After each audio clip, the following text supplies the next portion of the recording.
Okay, so I'm tired of working on the wide body. So I decided to move on to a different project. Basically what I have is I need to build a coolant expansion tank. I can show you on the other car. I'll grab a flashlight.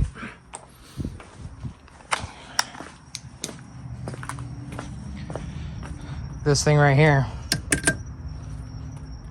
Basically, since the radiator is below the highest point in the cooling system, you have to have something that is taller than the highest point, or else you'll get air trapped.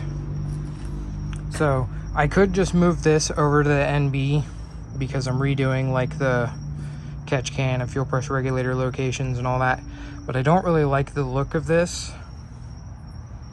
and I don't like the look of this pipe here. So what I'm doing is I'm gonna remake the whole thing. I have a bunch of AN fittings. I bought this piece, it's a radiator cap with a weld-on part so that it can properly vent. You weld this part on and then any standard radiator cap will work. And then I have a bunch of -8, 6, 628 different fittings to use. Basically, for those who don't know, this car is keeping factory heat controls and factory AC, so I have to plan for that while building my coolant expansion tank. A, because I need to know where lines can fit, and B, for the heater lines. So what I'm thinking is you have your factory heater lines that come out here. I'm gonna build the expansion tank to go over here to fit in this hole. And then the hose can go underneath this AC line, and it'll kind of be hidden and out of the way. And I might be able to do the expansion tank and the overflow tank in one thing. So I need to come up with a design.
that is the finished product.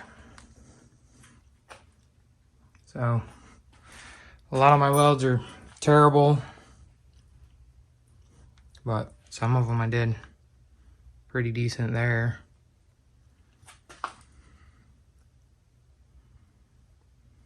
And I didn't do too bad. Down there in the bottom. Can't really see it, but same thing there. I did good until about here. I just hit it with some sandpaper for the video's sake, but eventually I'm gonna throw some wrinkled black on it, cut this tube down, throw it in the car and see what it looks like in there now. Here it is in the car. So I'm not sure what I'm gonna do with the pipe coming off the back of the motor. Maybe run it down here and below, like behind here, forward. I don't want it running all the way up here, but that might be a thing that I have to live with. The only thing I have left to do to this is I gotta weld some mounting tabs because it's just kind of sitting there, and I gotta cut this tube down, probably here. That's gonna do it for that part. I'm still gonna weld an AN fitting, like a -6 on like the very top part up here as a air bleeder, because the heater is still higher than that.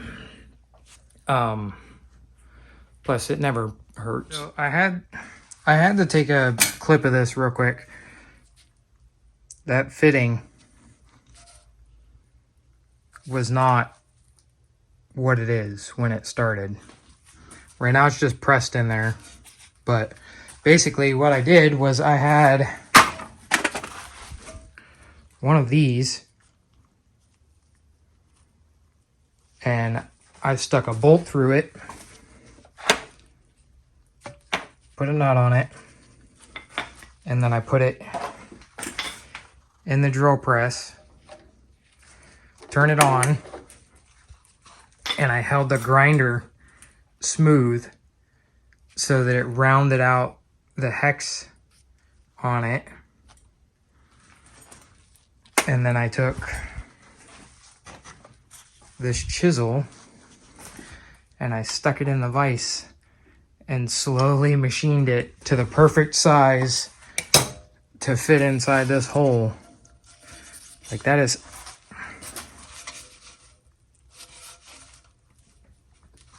like, it's pressed in there. Now I gotta weld it, but it was crazy how well I got that to actually fit without a lathe. So I wanted to show it. All right, so I got some bad news about my house. My landlord is trying to super hike up the rent. So basically to a point now where I have to get this car to the state where I can put the motor and transmission in it and actually drive it. I'm just gonna have to do the body work at the new place. To do that though, I don't know if I'm gonna have a garage, so I want to get all the major fabrication done. I have 2 months to decide whether or not I want to continue to stay here, which isn't affordable, or I want to move. So we're going to do all the fabrication before then. But anyways, basically doing the wide body, see the tire is behind that. So whenever you hit a bump, it goes up inside the wheel well. Well, being a wide body, the tire is going to come out here. When you hit a bump,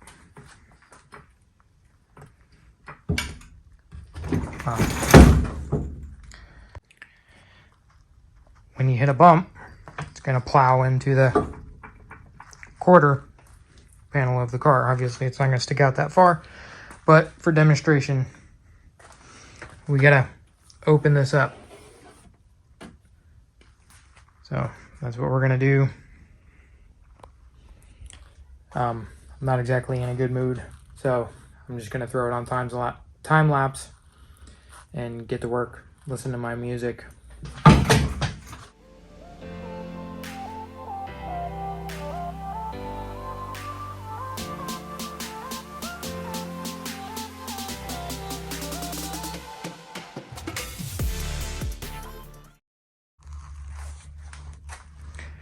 Alright, I skipped some of that, but basically what you're trying to do is make that flat the whole way out.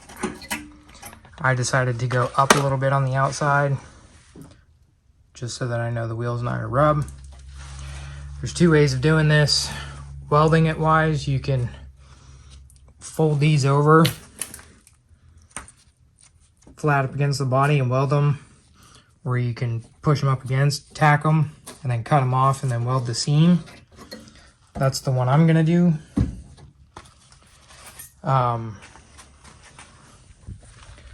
Folding it over makes it a little bit easier to seal, but if you have the quarter off for any reason at all, it's uglier. It makes more jagged edges on the inside. I don't really want to deal with that. This is supposed to be a forever car, so even though I am in a hurry, I'm not gonna half-ass it. So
alright, that's what I ended up with.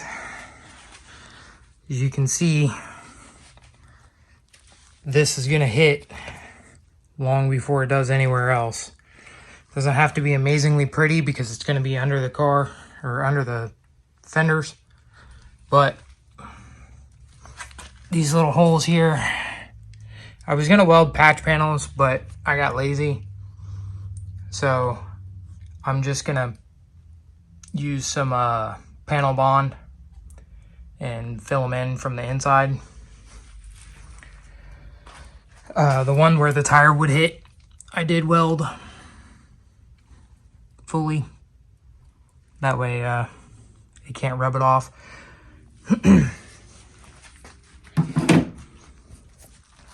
After I do the rest of the